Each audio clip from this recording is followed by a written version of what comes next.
بسم اللہ الرحمن الرحیم۔ السلام علیکم ورحمۃ اللہ وبرکاتہ۔ الحمد للہ حمدا کثیرا طیبا مبارکا فیہ، والصلاة والسلام علی سید المرسلین محمد وآلہ وصحبہ اجمعین، اما بعد۔ حاضرین و ناظرین، یہ درس حدیث نمبر 135 ہے۔ روایت سماعت کیجیے، ترجمے کے بعد تشریح کی جائے گی۔ عن ابن شہاب رضی اللہ عنہ فأخبرني حميد بن عبد الرحمن أنه أبا هريرة رضي الله عنه قال بعثني أبو بكر رضي الله عنه في تلك الحجة في المؤذنين، بعثهم يوم النحر يؤذنون بمنى ألا يحج بعد العام مشرك ولا يطوف بالبيت عريان. قال حميد ثم أردف النبي صلى الله عليه وسلم بعلي بن أبي طالب فأمره أن يؤذن ببراءة. قال أبو هريرة فأذن معنا علي في أهل منى يوم النهر ببراءة وألا يحج بعد العام مشرك ولا يطوف بالبيت عريان، رواه البخاري۔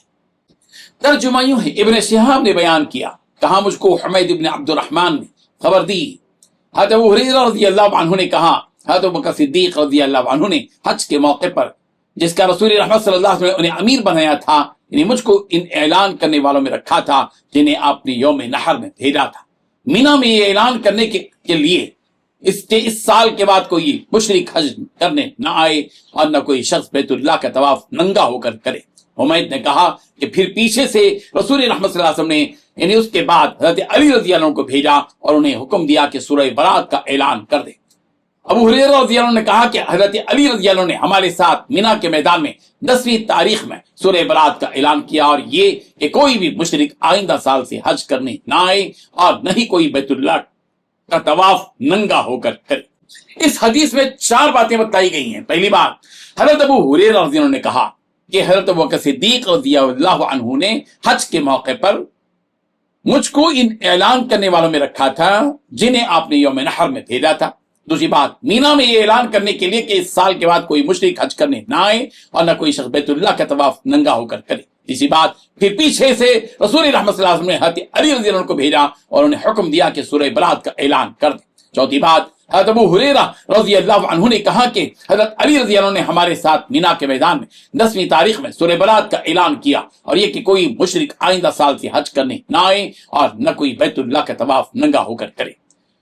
بزرگان محترم، یہ حدیث ہم نے یہاں اس لیے بیان کی ہے کہ اس حدیث میں سورۃ البراء یعنی سورۃ التوبہ کا تذکرہ ہے۔ 8 سن ہجری کو جب مکہ مکرمہ فتح ہوا تو مشرکین کی جانب سے مسلمانوں پر جو پابندیاں حج اور عمرے سے متعلق لگائی گئی تھی وہ ساری پابندیاں ختم ہو گئی۔ 8 سن ہجری میں مسلمان فریضہ حج کے لیے روانہ نہ ہو سکے، یعنی مسلمان فریضہ حج ادا نہ کر سکے 8 سن ہجری کو، اس لیے کہ اس کا کوئی موقع بھی نہیں تھا اور نہ ہی اس کے لیے کوئی وقت تھا۔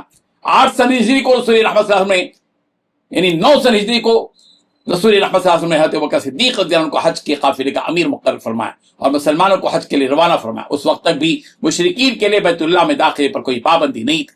اس حج میں مسلمان بھی تھے اور مشرکین بھی تھے۔ مسلمانوں نے اسلام کے طریقے پر حج کیا اور مشرکین نے اپنے مشرکانہ طریقے پر حج کیا۔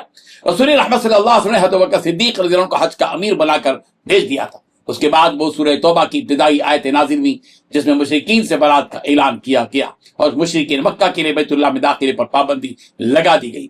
پابندی سے متعلق اہم ترین اعلان کے لیے رسول رحمت صلی اللہ علیہ وسلم نے یہی بہتر خیال کیا کہ رسول رحمت صلی اللہ علیہ وسلم کے کسی قریبی رشتہ دار کے ذریعے یہ اعلان کروایا جائے۔ چنانچہ رسول رحمت صلی اللہ علیہ وسلم نے اپنے چچازاد بھائی اور داماد علی رضی اللہ عنہ کو مکہ مکرمہ روانہ کیا تاکہ وہ حج کے اس عظیم اجتماع میں یہ اہم ترین اعلان کر دیں۔ اس زمانے میں مشرکین بیت اللہ کا طواف ننگے ہو کر کیا کرتے تھے اور اس طرح طواف کرنے کو عاجزی اور انکساری تصور کرتے تھے۔